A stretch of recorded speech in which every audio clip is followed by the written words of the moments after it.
everybody. Welcome to the SyFy Sistas podcast, where we give you our point of view. I'm your host, Tamia Harper, and I'm joined here today with my sisters, Sabrina Wood. Whoop, whoop. Fran T. What's up, folks? And Yvette Blackman Tom. Hello. Welcome to the show. We're so excited to be here on this, our 21st. We turned 21 today, y'all. Our 21st episode of the SyFy Sistas podcast. And it's our 21st episode, and we're going to be talking about Picard and the sisters. There were 3 sisters really influential in Picard's life, and so we're going to be talking about those today. And how you like that, Trek Geeks, guys? We got it back to Star Trek. We are proud members of the Trek Geeks Network, and so we just want to give a shout out to Bill and Dan, who holding down the flagship Trek Geeks podcast. What's up, guys? And let you know, we're back on Trek, and we're talking about Picard. And today, leading us through this discussion is going to be our sister, Fran. Hey, Fran. Hey. Take it away. Hey, everybody. This show, I think, is really special to all of us, especially being the kind of group that we are. I thought about, this was months ago, I had thought about how Picard interacted with people in his life. And after the show Picard, it was another one to add on to it. And I'm like, okay, who does he listen to? Who tells him what he needs to know instead of what he wants to hear? Who does that?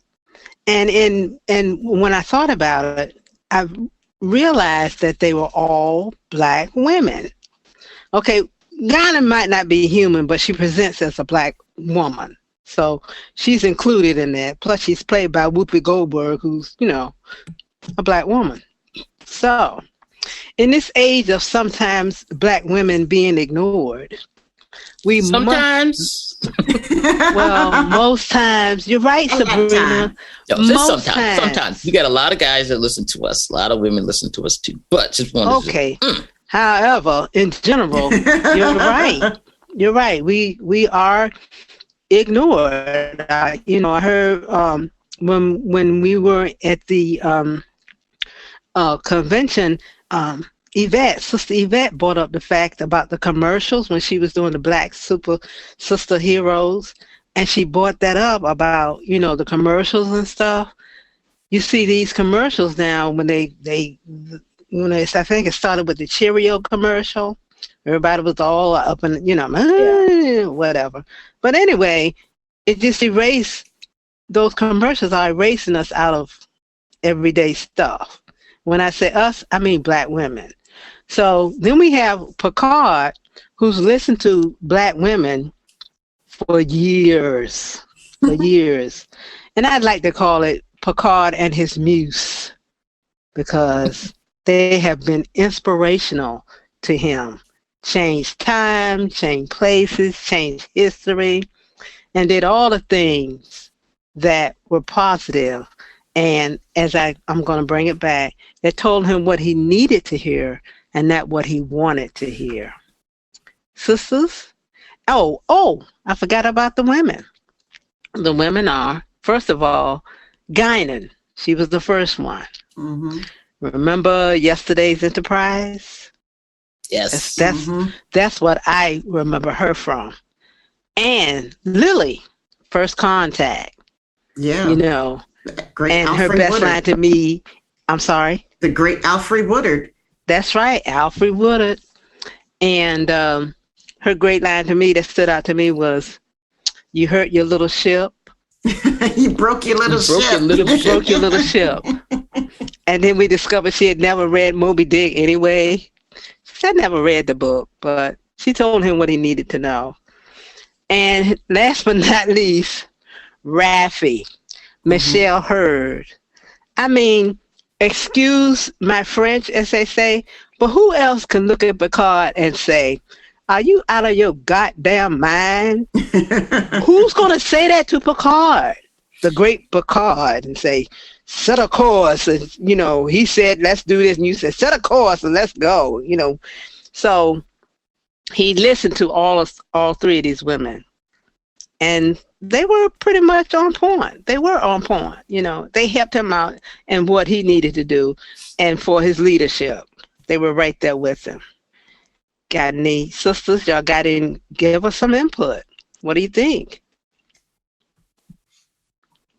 I think you're absolutely right about that. I mean, I think that, you know how we always joke, like, if that had been a sister, like, you would have found out the truth. Picard had his sisters who always let him know the truth. And what's interesting about all three of these characters is that they were never cowed by Picard. They stood up on their own 2 feet as their own independent selves, as their own equals to him in every way, and demanded that he accept them as equals in every way. Raffi, that could be a little bit, we can debate that, because I think she grew into that, but still, it's still like they were not treating him the way, they were not deferring to him and treating him the way that he was used to being treated on the Enterprise. Do y'all agree with me? So what I really want to say about the three women is that they were outside of his command structure. And I think that is really important. So when your point that, Raffi could be debated, not debated, there was Raffi when she was under his command, and then there was Raffi when she was no longer under his command. So the reason why they could stand up and talk back and talk shit to him is because they were not under his command, and he was not their captain, which was a big difference between Beverly and Troy, who had to follow orders, even though they gave him their advice too, and he followed theirs as well. So, Picard, he was like that, when he wanted to. When he wanted to, but he was the captain. And Raffi had to pull it back when he was the captain. But after she took off them bars, it was on. I think that is the key point here, is that these women were not under his command. And it, like she said, it emphasized Raffi, because when she was under his command, although he respected her, she was still under his command and eventually had to do what he said. So I always had a problem with Lily, not because she was a Black woman or because I love Alfre Woodard, right? Who played, right? So I love that character, but I hate the fact that they took all the lines that she used, and it always made me think, shouldn't Beverly be telling him this? It just seemed like that was her role. I mean, in the end, like you said, there are certain things she cannot say to him because she knows that she is, she's under him. But it just made me feel like, wow, so this is a character that's supposed to be part of the crew, but you took her lines and gave it to someone else. When I always had, I always was happy that Alfre Woodard was in there, but it just was like, wow, you couldn't find something else, but it worked out, but I always had that, shouldn't that have been, why is Beverly sitting why did they have her on the bridge looking like an idiot? She's sitting there going, usually she's the one that has an argument with him about calling him out on his bullshit, but in the movies, that's just not what it was. So, and I think it's interesting here too, because in the movies, Guinan was in the first two films, and she was not in this one. And then they almost like, oh, let's find another sister, and replaced her. Yes, with because that could have been Guinan's role. It would have made more sense to me if Guinan was the one who talked to him that way. It had to be. In that way, it should have been one of the two. And it just felt to me Lily's role was kind of. They wanted to put a Black woman in there. Jonathan Frakes knew Alfre Woodard, so she got the role. They made it, because honestly, do you really need her in there? I mean, I'm glad she's there. Don't get me wrong. It just seemed like it was forced. Yeah, like the script could have gone ahead. Yeah, there was, it would have went. It would have went ahead without her in it. I think what she brought to it though is this real presence Oh, she definitely brought something to it. That made the interactions that they had together like really different from how, made it so in your face that he couldn't ignore her. Right. I mean, just by, and not meaning that she was over the top either, because she wasn't. Just that, there was a gravitas and a weight to her experience and her knowledge, and being somebody who was outside of the command structure, who could say, look, I don't care. You can't demote me. You can't put me in the brig, shorty. I'm going to tell you what needs to be said. I'm going to say what needs to be said right now. You cannot, you cannot stand here on a suicide mission. Like, you can't bring this whole crew down with you, and I wonder at that moment if he would have heard that from Deanna or Beverly. But he would have heard it from Guinan. And I think he would have heard it from Guinan for sure. That's who I thought should have been in there. If it wasn't going to be his crew, then he needed that outside person that he always had throughout the 6 seasons, and then all of a sudden there's somebody new, and then Guinan's not there. So, and then you can't have more than one black person, one black woman on on the screen. No, you can't. No, we can't do that. That's unacceptable. I think I love Alfred Woodard so much that I saw her right where she needed to be. I just, maybe that's my take on it. The way she talked to him and the way that they made her also Zephyr Cochrane's partner. Mm-hmm, they were partners. It wasn't like he was like in charge of her. She really helped get that warp drive thing too. They had worked on it for a long time together. So hidden figures of warp drive. Yeah. Mm-hmm. Right. Exactly. Because honestly, did he really do anything? I mean, honestly, we don't know, did he? We really don't think he did too much of anything. I don't like that portrayal of Zephyr Cochrane. Neither do I. I think it's terrible. That always bothers me. I don't like Zephyr Cochrane as this complete and utter drunk. I mean, he might have been a drunk. That's fine. Like, he might have been a drunk, but he still would have been a drunk with a little bit more going on. Yeah. Outside of this, it's like he had nothing. Defeatism, and Lily to be his backbone. But Fran, I really like your point too, because I really enjoyed her in that role as well. And because of what you said, like, she really was the backbone there, of that operation. And Sabrina, that's the impression I got. I love your phrase, the hidden figures of the warp drive. I mean, that's hashtag hidden figures of warp drive. Like, that's it. Thank you, Sabrina, for that. Yeah, I love that. Well, I like the fact that, and I get exactly what Yvette is saying about this character. It's so funny. I didn't think Lily was going to get this much convo in the show. I think we had about 2 notes on her, and that was like, what was with Lily? But I love the background story that this woman came through World War III, and when those bombs started going off, she had a reaction. And I love the way she played all of that. Yeah. That she was like, it's the forces coming in. She was ready to dive under. She was just like, oh my God, it's happening again.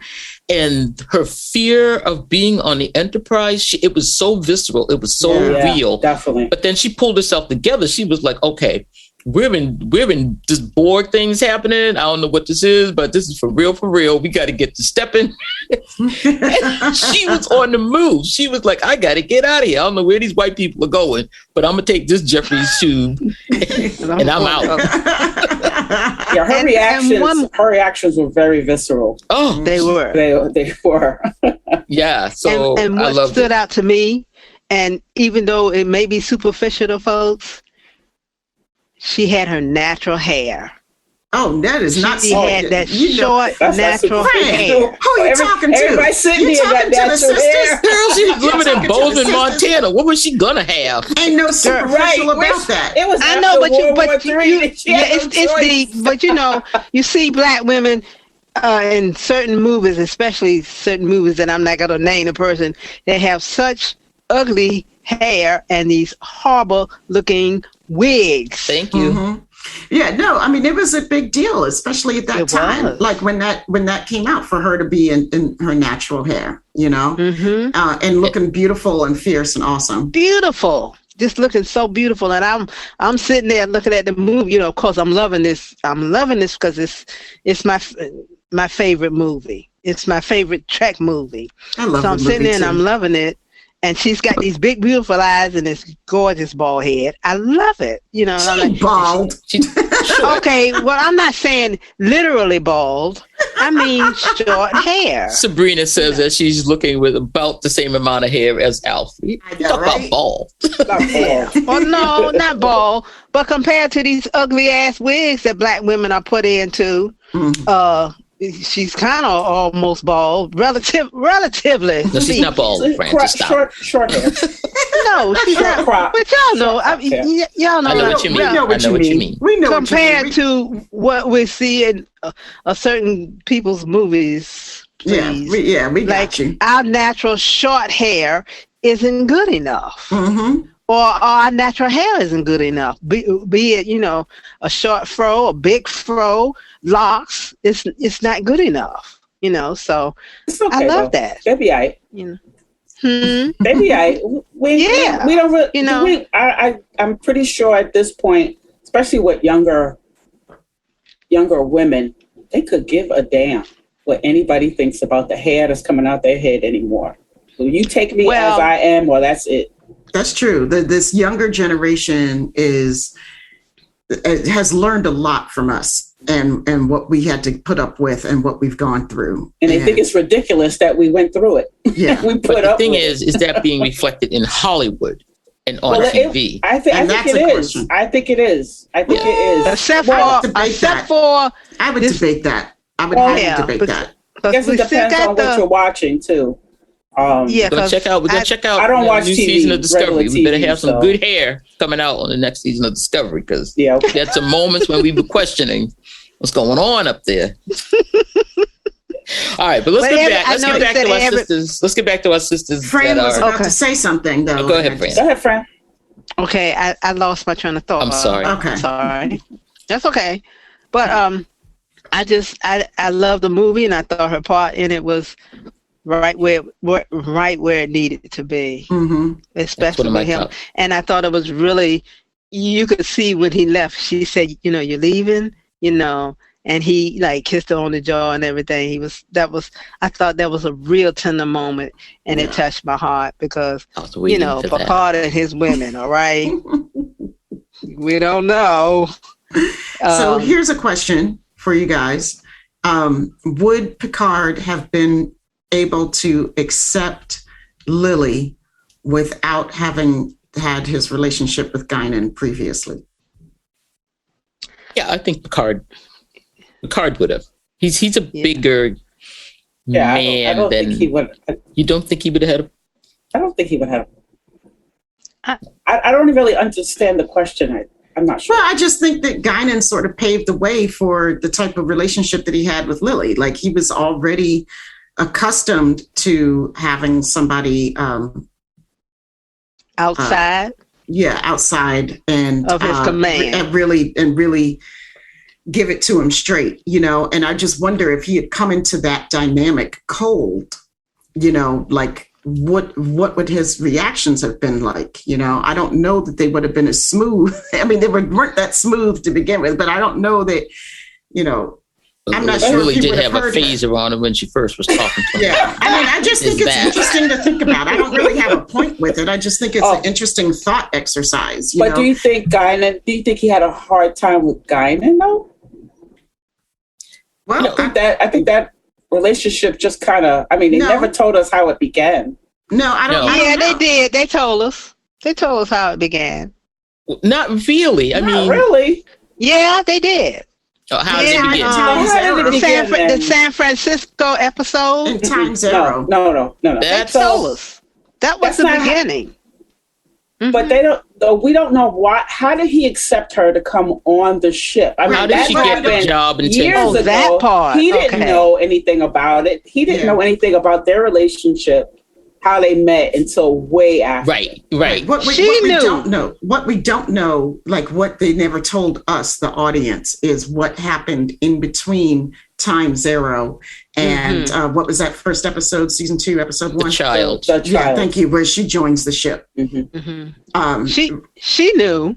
But he did. Well, yeah, but he did not. I'm saying we didn't. We didn't know. We did not. We didn't know, like, what all, because they allude to this rich history between the two of them all the time, that they've gone through some shit together.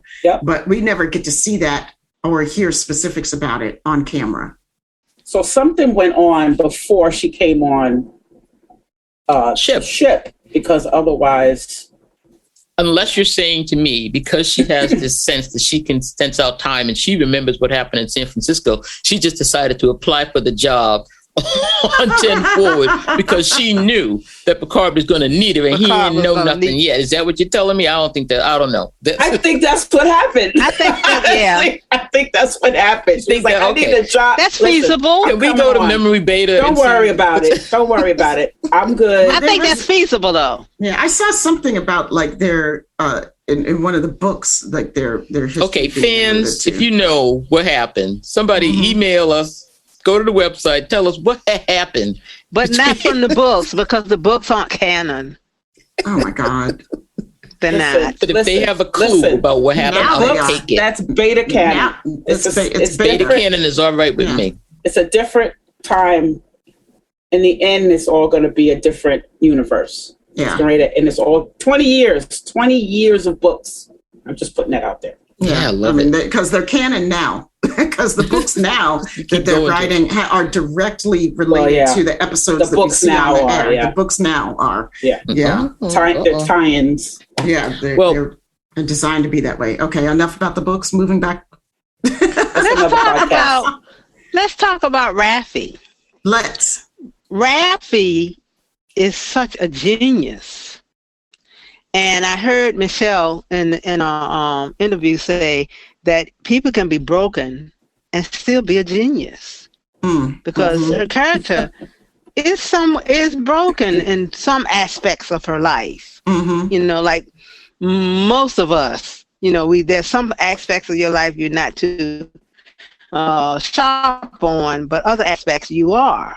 Okay, she wasn't, a great mom, evidently. But when it came to intelligence, when it came to what was actually going on with all that stuff with Starfleet and the Romulans, she knew exactly what she was talking about. She wasn't just this out there those crazy conspiracy theorist. Thank you. She wasn't. She actually had some real facts to back it up. Yeah, she was Starfleet intelligence. She was Starfleet intelligence, exactly. So she had the facts. There's no conspiracy. I'm gonna tell you what's happening. But nobody listened to her, though. They didn't listen to her. And then we come to find out there's a reason for that. That was that she was right. There was an active cover-up going on. Yeah. She was a casualty of that. And this was the time that Picard did not listen when she was under his command. He didn't. Mm-hmm. He didn't particularly listen to that because she didn't have any facts yet. She didn't have enough evidence. She had. It was coming up. It was forming in her brain, and she gave him that when we saw the flashback in I think episode 3. She was telling him outside, there's this conspiracy and they're hiding it, and he had already given the resignation. So it was done. Yeah. It was done, and that scene really gets me because the look on her face when he tells her that, they didn't buy the plan and is not going to go with it. And she just says, yeah, well, you got another plan, right? We're going to do something else, right? And she just has those big brown eyes on him like, well, what are we going to do now, JL? Because you don't give up. What are we going to do next? And that's when he just tells her he's out. He's going home. That was it. That was mine, yeah. Wow. And speaking of JL, did y'all notice how people were angry about her calling him JL? Yeah. And in my head, from my point of view, I thought it had something to do with the character herself, had the nerve to call him JL. Okay, so this black woman can't call him JL? what she called him JL. He had no objection to it. He answered. I don't think they wanted anybody to call him JL, much less like her. It was too familiar. It was too familiar to a lot of people. They didn't want it. I don't think I had to do anything because I was like, what? What is she saying? But after a while, who cared? He was cool with it. Yeah, he didn't have any problem. Right, it's an indication. But I had the issue too. I was like, huh, JL, what the hell is that? But whatever. It just shows the first time everybody was like, JL, what's JL? Where'd that come from? Who's this person? But I get what Fran is saying, that people were getting, there were some people that were getting a little irritated that she presumed this closeness that she could give him another name that was all her own. And who this bitch thinks she was? And I was like that in the beginning, in the first few episodes. But after a while, when you realize that it's, not something new. She's been with him. I was like, cool, it's all right. He doesn't care. Because she called him JL during that meeting you're talking about, Sabrina. The flashback, she called him JL. She always called him that. Yeah, she always called him. I think once, well, I can't speak for everybody else, but I think once I saw that, I kind of got okay. I was okay with it.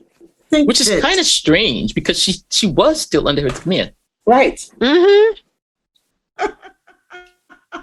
I think what we saw with that was the fan base, the outspoken minority, that very vocal, hateful minority. There was that Twisted took that one little nugget and blew it way up out of proportion, and they did have an issue with it. But that's that little bit of people who have an issue with everything. They have an issue with everything, and they especially have an issue if it involves somebody with darker skin. And I don't know how they got to be part of a Star Trek fan base. I don't know what show they've been watching since 1968, whatever. There's another fandom out there for you somewhere, but it's not here. So, I don't even really pay attention to that mess anymore. You know what I'm saying? I just let it roll. It was a little jarring. I just think that it got blown out of proportion. It's not that big of a deal, but people made it a big deal. But it was a tool of that racist attack that was going on online against Raffi. And just like we saw it with Michael Burnham's character, we see it with Raffi's character. And that's just, moving on. You know what I'm saying? Moving on. I ain't got time for you people. Bye. I did want to bring that up, though, because I thought it was pure nonsense. Mm-hmm. Pure nonsense. Because when she called him JL, I'm like, well, okay, that's what kind of relationship they got. Okay. All right, there we go. So I thought it was, let's see, we talked about. Can I just make, before we leave Raffi, I mean, first of all, I just think it's dope that, she's Starfleet intelligence. And I just love to watch her at work on the console, cracking shit, cracking all these codes and getting behind all these, barriers. I'm like, it has been Raffi. So long since that show was on that I cannot remember anything. How could you remember that? I'm like, I forgot about that. Well, it's because I just watched some this morning. That'll do it. I just watched some last night. Because you remember when he called her and he said, "You're doing the work, aren't you?" She said, "No." He said, "I'm sending you this shit," and send it to her.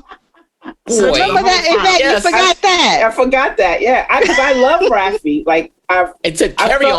I felt like I finally had a character that not that I look like, that I,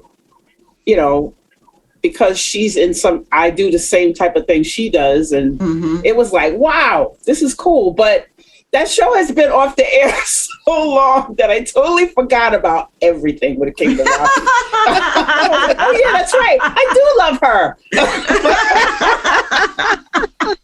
It's been like over a year since that damn show has been on. I still look at it. I still, because I looked at, I can't think of it. What's the episode where they went? It started off really Stardust City Rag.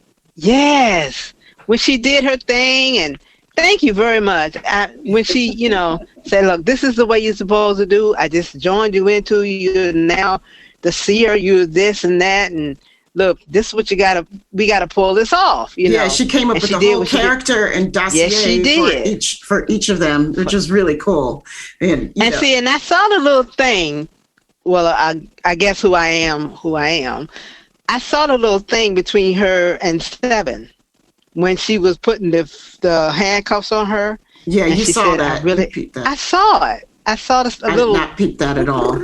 I did. That was just like woman respecting another badass woman. One badass woman respecting another badass woman. I read zero into that. But everybody else, a lot of other people did. So I was like, oh, okay, I missed that. Like that's I saw it. Right over they were my so head. close. Physically, they were so close. I mean, and the way she whispered at her, the way she leaned in with it, and she, I'm like, she was just trying to be circumspect, See, like that's the thing. Like I thought, because like JL was right there, and he had just dressed down Seven for being part of the Fenris Rangers and for her lifestyle, as a vigilante, and Seven was like, sure, Picard being Picard. And she's like pompous ass, and so I thought that Raffi was just being like, and by the way, girl, I got your back. I like right. It. That's all I saw. Like, that's what I saw. Three out of 4 women only saw. Right. That's what I'm talking about. That's not what I saw. I saw something different. A lot of my gay friends said that, they read that as a heavily coded scene, and it went right over my head. I'm sorry to say, but I get it. I'm like, okay, I get it now. Whatever. But I still think it was a power. That was a power play right there. Mm-hmm. I was like, all right. In more ways than one. I'm sure. I'm sure. Can we go back to Maps and Legends? Was that episode 2? Oh yeah. Picard? Give me a summary. Or episode 3. That's when he first meets Raffi and she's at her hovel. Yeah. No, he meets her at the end of episode 1. Yeah. Yeah. Okay. At the end, very end, when he has the wine. That was episode 1. That's the end. Then episode 2, Maps and Legend, is when we actually sit down, and they talk to Raffi. Okay. Yeah. Was that episode 2? Okay, so that wasn't the end is the beginning. I thought that was episode 3. That's and the end is the beginning. 3. Okay, so Maps and Legends, we get that cutaway. We see her at Vasquez Rocks. Mm-hmm. And we see, like, she's literally, like you said, like you wrote, eking out an existence, right? Like she's it's bare bones. But then in episode 3, we get to have, which is where I wanted to get to, we really get to have that discussion that she gets to lay it down to Picard, how he treated her and, how pompous and selfish he was and short-sighted he was in his actions. And really lay into him and lay it out, like what life has been like for her, because she's now a disgraced Federation officer. She couldn't even leave. She didn't even get the benefit of leaving the organization with her dignity and honor. She was kicked out. I lost my security clearance. And then she started to say, and I lost and now going back, I think she was going to say, and I lost my son. Right. Yeah. And her husband. She lost her whole family. Lost her family. She lost everything. And one long slide into humiliation and rage. The way she delivers that line. Oh, it makes me stop every time. Just my heart beats. I gotta go watch Picard. And he just sat there. He just sat there and was like, I had no idea. She was like, not even in 15 years, not even a birthday card. What did she say? Don't even like, hi, Raffi, how you doing? Right. And now you come here because you want something? That's who he is. And that's exactly who he is, too. And that's what I love about this show, though, the Picard show, is that it shows that these are lessons that he needs to learn. Like maybe too late, but maybe not too late. He needs to learn some humility. He needs to learn how his actions affect the people that he professes to love. Yep. And she really, he can't be a pompous ass. He is a pompous ass. He is a pompous ass. He's a pompous ass because he is a man who was in control of a Galaxy-class starship for 25 years. He had his finger on the button. He is the Arbiter of Succession. He's the cutest of Borg. He's a pompous ass. Yeah, he's a pompous ass for a reason. Like, I didn't say I didn't like his pompous ass. I love his pompous ass, but you have to accept the fact that he's a pompous ass. I'm not putting a judgment on it. I'm just calling it out. Right. So, take it down, sisters. I know y'all. No, but I think it's very interesting that the three women. I am not a Picard. I don't like Picard at all. No. The three women know Picard in different stages, and their relationship with Picard and the way they speak to him is different from when they know him. Yes. If you watch Guinan's interactions with him, they're so gentle. She may come at him and say some stuff. I was going to make that point. Yep. Mm-hmm. Guinan, so we're shifting. So Raffi told him, what he needed to hear in that moment. He needed to hear it. Okay, moving on. Guinan, I thought, as I was thinking about how different their interactions are, these three women, Guinan always had like a brick wrapped in velvet. Like Guinan with her words. Guinan was really soft-spoken. She was calm. I love how Whoopi played her role because we always, first of all, when you see the Black person as the moral compass for the white lead in anything, it's usually like some bombastic character, they only fall into a few tropes, right? And you're stepping over there into the magical Negro. Watch it, Guinan. Right, Guinan was so close to that. She was a little magical Negro. Yeah, right. Definitely skirting that line. But but she did avoid the angry Black woman.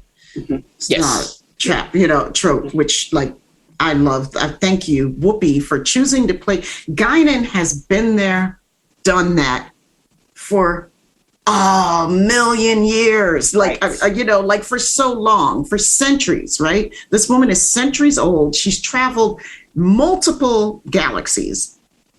She's traveled everywhere. She's done battle with the Q. She's gotten the best of the Q. She should not be up there getting phased by anything, her feathers should not be ruffled. And Whoopi Goldberg played that perfectly. And she always played her with that low pitched, very calm, very meditative look. I'm just going to keep it like this and tell you, Picard, this is the real deal. Every time you're just like, oh, I aspire to that. One day I might be that calm about something. I don't know. She told him on yesterday's Enterprise, and she said, "This is the way it is. I don't know why I know, but you have to listen to me." Mm-hmm. She didn't go in there shouting. She wasn't, she's really laid back and calm, and she got her point across. And then when they asked him, when he said, "Okay, they're going back to their time." And who said, you just gonna listen to what Guinan say? He said, "Yeah, sure am." And I've given you my orders, and that's what you're gonna do. It's as simple as that. Because he was a different Picard in the yesterday's Enterprise, for most of yesterday's Enterprise. But when they questioned him and him listening to Guinan, he was like, "Yeah, well, whatever. Y'all just do what I say," because she knows what she's talking about. I'm not quoting him verbatim, but that's basically what he told him. I think the one that it was really interesting is Borg when she was talking to him there, because they were on the same page at the beginning of the episode. Mm-hmm. And just an aside, this episode is really interesting because I hadn't watched it in a few months or whatever the rotation is on H&I. But it was interesting to me to see how important. I know, right? Thank you, H&I, for being in our lives. We love you, H&I. If you're listening, we love you. We know you are. So it was really interesting to me how important pronouns were in this world where we're doing, she, her, people are pushing back about, well, why do people have to have all these pronouns? And it was that pronoun that snapped Picard out of the whole thing when Hugh ever said, "I don't want," and he said, "What did you say?" And it just really struck me rewatching that, the importance of pronouns in this show that's 20-something years old. And so if you don't get why people are putting their pronouns up and why it's important to address them and use them correctly for these people, go watch iBorg and then come back and talk to me. But the SyFy Sister snaps in a circle. Go ahead. Yeah. Hey, snap. Use the right pronouns, people. Just get with it. So the other thing I really liked about this episode is that Guinan was really angry. Like the Borg are to her what the Klingons were to Kirk. And as soon as she sees Borg, she's going red alert and she's not having it. But when she finally, again, the key person there was Geordi, which is why we still don't understand why Geordi wasn't in Picard. I want to just say that too. Oh, another 3 SyFy Sisters snaps in a circle. Listen. So when Geordi said to Guinan, well, why don't you just go? She said, I don't want to talk to him. And Geordi said, well, then why don't you just go down and listen? That's what you do best. I said, oh. Right. I know. Geordi came back with a snap. Yeah. I told you in that Geordi episode, Geordi is no joke. Geordi is no joke. Yeah. And LeVar, in a minute. If you're listening. And we know you are. We love you. Just like we did. We still love you. It hasn't changed from the last episode that we talked about you.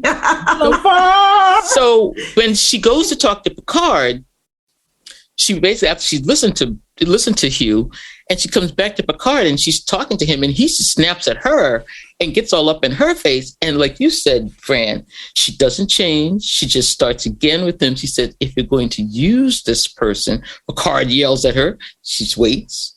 If you're going to use this person to destroy his race, maybe you should look him in the eye first. Yep. Oh, love it. Love it. Boom. Mic drop. Mic drop. Slow, quiet pivot on her heel.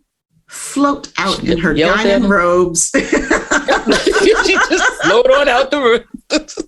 But I love the way she came at him. And she's so different from the way Lily comes at him.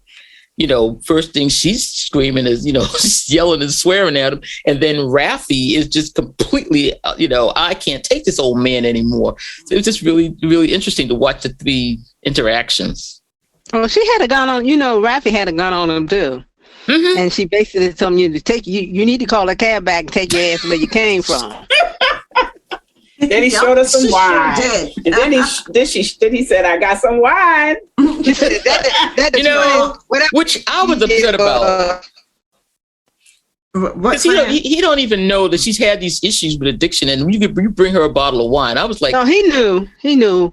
According to the history, she had, and he helped her overcome that while they were serving together. That's what I thought. Yeah. So that was really kind of not cool. He knew. He's not cool. He is not cool. He's not cool. Not cool, JL. He wants what he wants. He's never been cool. What are you talking about? He's never cool. Been this way. But he's the Arbiter of Succession. He has always been this way. Stop it. Yeah. He's going to get what he wants to get. Right. So he knew that if he bought her some wine, he could get her to talking and get on her good side. And I thought that was evil. Did. Yeah. She threw that water out and said, come on, bring your ass. You and the wine. Come on back. That's right. Thanks for the wine. You can go now. Yeah. Right? Exactly. Yeah. Yep. JL and his sisters, Yeah, these four sisters. Did you just say 4? 4 of we us. got 3. Oh, these 4 sisters. These 4 sisters. And these 4 sisters. Us. And those 3 sisters. I gotta love them. I would have followed him. Would you have followed Picard in this crazy quest? Would you have gone with him if he came to you with a bottle of wine? I would have taken the bottle if he had come to me with a bottle of wine, I would have cussed his pompous ass out. Right? Like, you know better. That's what I'm saying. The hell you and your wine doing here? What? Come on now. You know better, shorty. You know. Can't do no wine, bro. But then I probably would have gone on the quest anyway, though. Because I would have been too curious. Exactly. Raffi doesn't go on the quest until the That's magic the worst word part pops of up. him. He's a great leader, even though he's an ass. You're gonna follow him wherever he goes. Exactly. Yeah. Like I would have gone. Like unless he's doing archaeology, then screw that. I'm not doing that crap. But everything else, yeah, I follow him. I don't even like the guy. You know what I would watch? What? I would watch Raffi and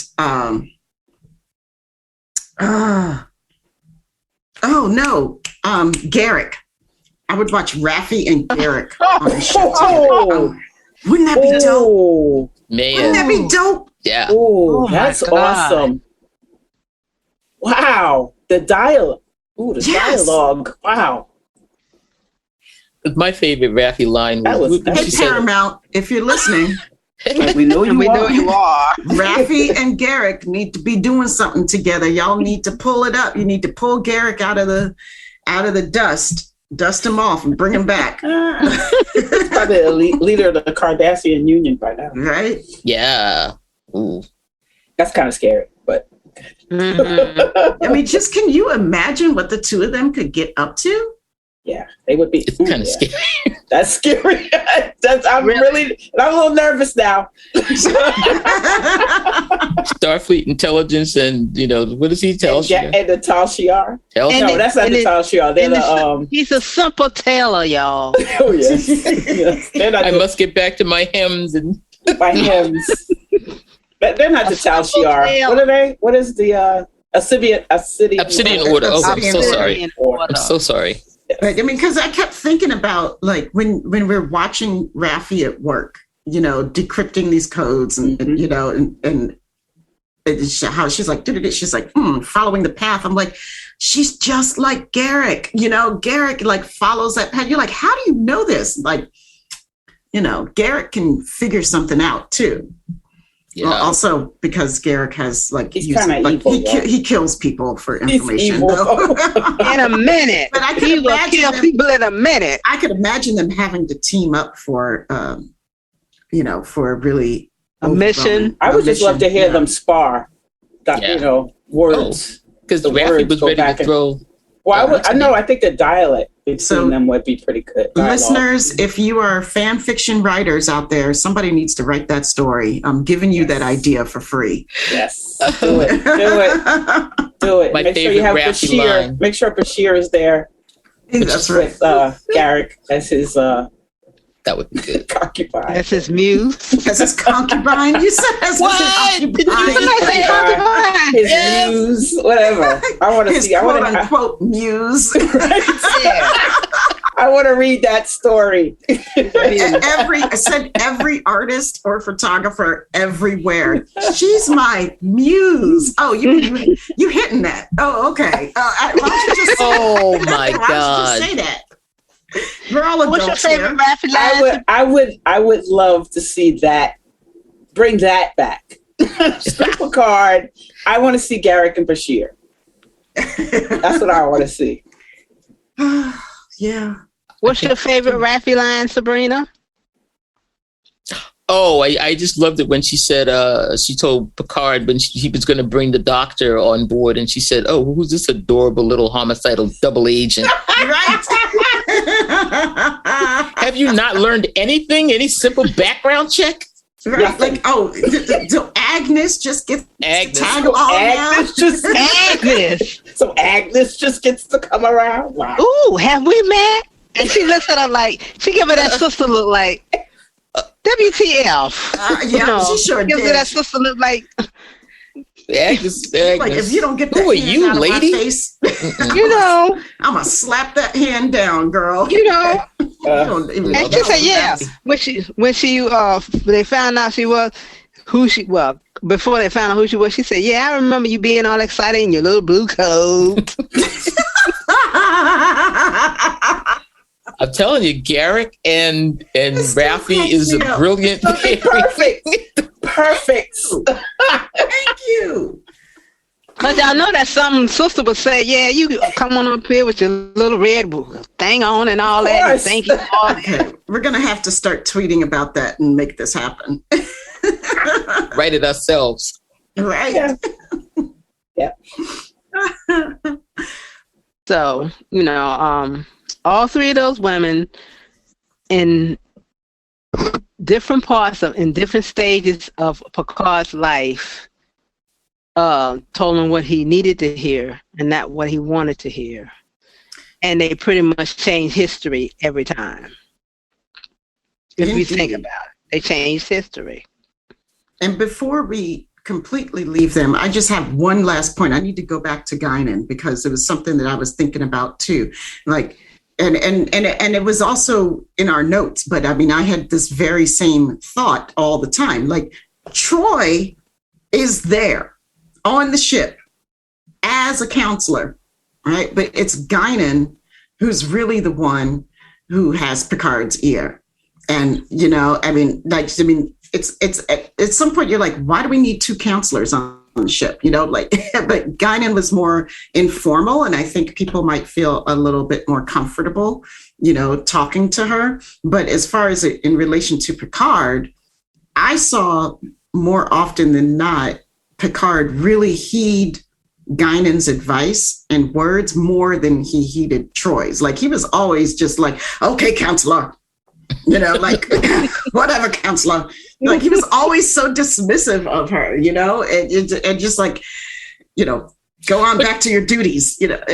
But Troy's job was almost more self-care.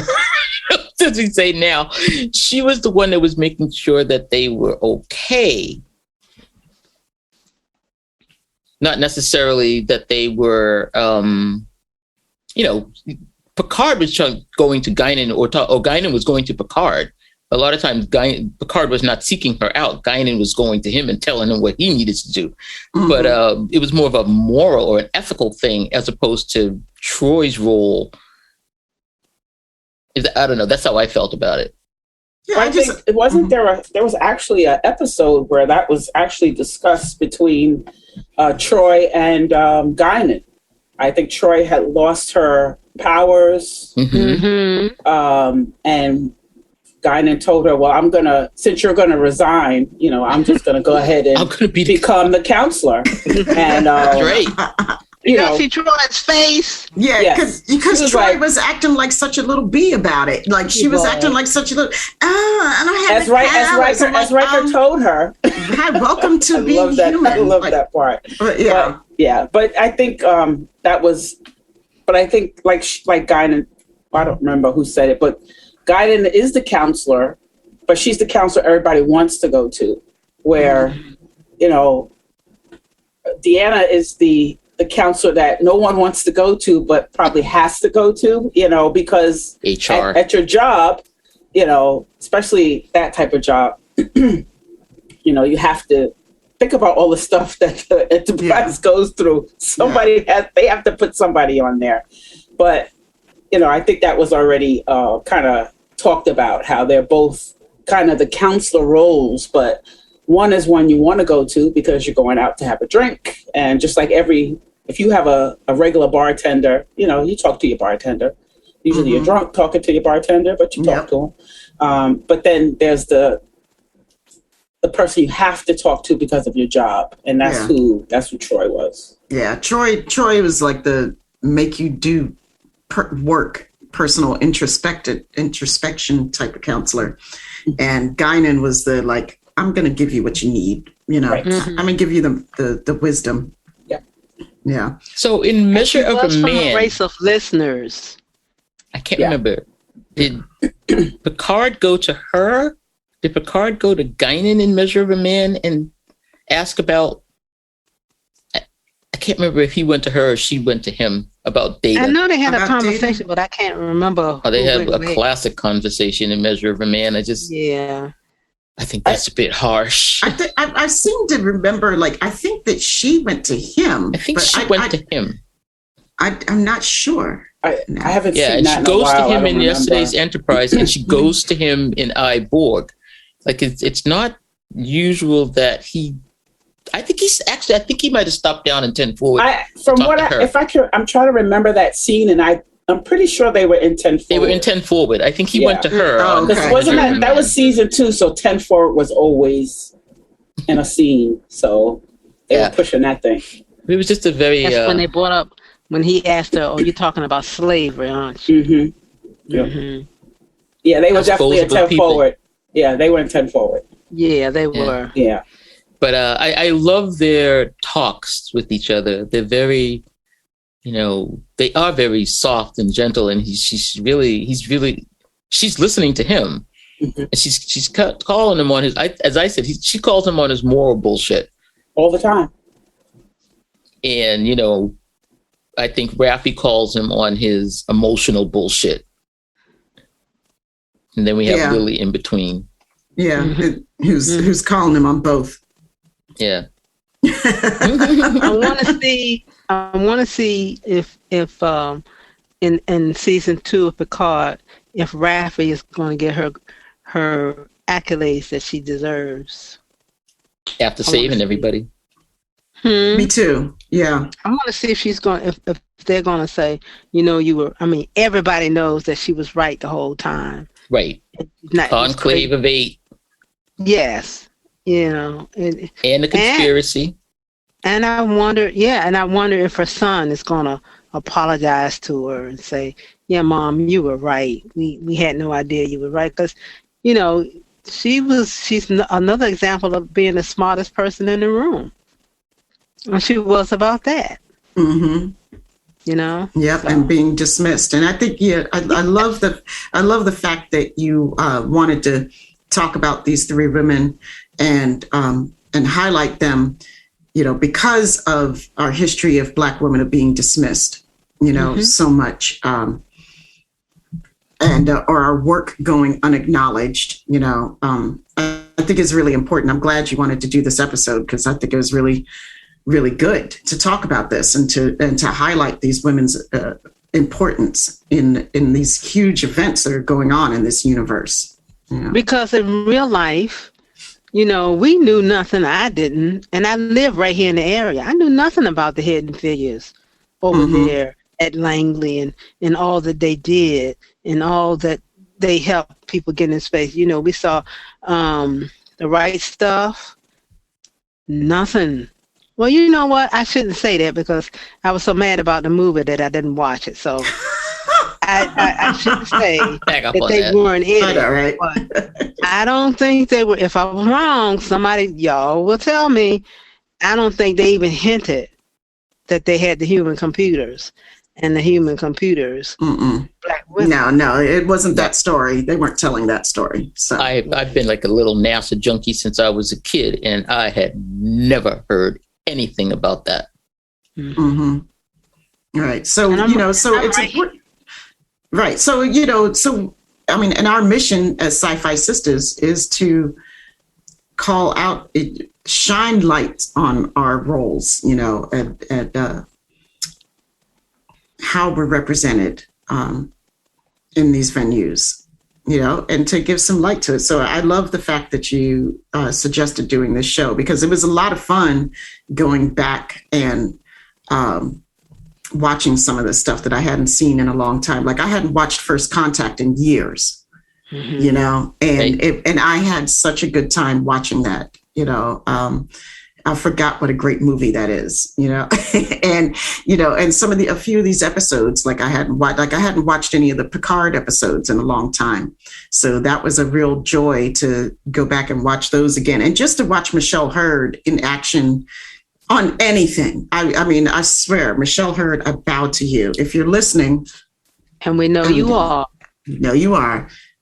I bow to you. You're a personal goddess. So I think all 3 of these actors were phenomenal in these roles. And they just really brought so much, especially Alfre Woodard, but having one shot at it and being so memorable to us. And of course, Whoopi just loving Guinan, and Michelle is just knocking it out of the park. And I think, in this day and age when we're talking about this, I want to give a shout out to the writers of these episodes to give this voice to these Black women at a time when this really wasn't a thing. And even now we're talking about it. 25 years later, we are talking about this. But they gave these women voices in these shows. And I want to thank those writers. And maybe Picard wasn't such a... What was what did she call him? Pompous ass. Yes, he was. Yvette, yes, he was, right? Yvette? He was. Yes, He was. Let's see Yvette's guy. Y'all leave Yvette's man alone. Who's Yvette's man? Picard. Look at Yvette's face. Look at her face. Nope. Audience, you should see Yvette's face. My But favorite I just person. want to give Picard a kudos for listening to the sisters when they told him That's using right. danger. Danger, Will Robinson. That's Ida Mae Brown using danger, girl. I You a think danger girl. It's been a great discussion. Fran, thank you so much for And bringing up the topic. wait. Oh, wait, Guess wait, what? We talked what? about 3 women, and guess what? They're not dead. They're not dead. They're not dead. You're right. They lasted all the way through everything. They lasted. You know, the black people first to go. Especially in Picard. Oh my God! Yes. Oh my gosh! 5 minutes into the show, damn! Look at this cool dude. Oh, bye. Oh. Watch out, Raffi. And the second. Oh yeah, some sisters were killed on Mars. That was the second one. Mm-hmm. Remember the sisters and Oh, they the were- brother. I'm gonna have to do a black person count on Picard. For That's what you know. What tell us that. if we do another Picard recap, we are going to have to keep a black person tally because they were killing us off left and right. Red shirts they of were. Star Trek. And the poor dude had a red shirt on, that first guy. I know, right? Did he? Oh my gosh! I didn't notice that. Yeah. Not right. And the poor ex-senator Romulan got his head literally Oh, decapitated. Yep. did. See, writers, we giveth and we taketh away. Star Brother Trek Don. Picard writers, we know if you're listening, Yeah, we know you are. get it together when it comes to black folks. Y'all are failing miserably. Your grade is an F minus. Oh, Picard. Yeah, we On just Picard. said how much We love them. I know. I appreciate just It's an F minus when it comes to black Pickle actors. Though. bitches. I mean, just having Raffi doesn't give you a pass. Well, Like that's- Shorty, and every other black character got killed. That's an F. That's a Minus. failing grade. minus F An minus. F minus. All humiliated. Remember the lady reporter? She got up there, did what reporters do, and he said, "Okay, Oh, she's the only one who She's survived. She's the only one that survived. Her and Raffi, the only ones who survived. At least she you know didn't what? No, die. she didn't get killed, Get but she killed. got humiliated." He was like, "We're done here. Bye." So I'm like, I think, "Okay." I don't I didn't think like she's her the one character. that got humiliated. That's what I'm saying. She got humiliated. I'm saying I don't think she was the one. I think he got humiliated. Yeah, he was the one who's According to really. Raffi. She really took it to him. According to Raffi, right? I saw that. I saw that newscast you did. I've never known you to be Sitting such a in there with your chatterbox. beans. Sitting in there with your beams and your All right, we've just what is lost it, all early sense. furniture or something We're like that. off I the saw that rails. interview. Shut us down, We're Tamia. off Shut the us rails. down. Shut us It is down. time. Okay, because we could talk about this ad nauseum, and we don't. Y'all Yeah, don't we want to listen could. to that. So it has been a really fantastic discussion, though, which is what I was trying to say. Thank you, Fran, for the topic. Thank you for leading us. No, You're welcome. You're going to have to go to the timeout corner. Thank you for leading us in a great discussion. And we really, really want to know your thoughts. We're getting lots of mail in, and on our website, you can email us, which is what we would love, because we want to know what your thoughts are on this discussion about these Black women in Picard's life, or anything else that we talk about. So Yvette, how can people get in touch with us? Well, you can find us at SyFy Sistas.com. That's SyFy Sistas.com.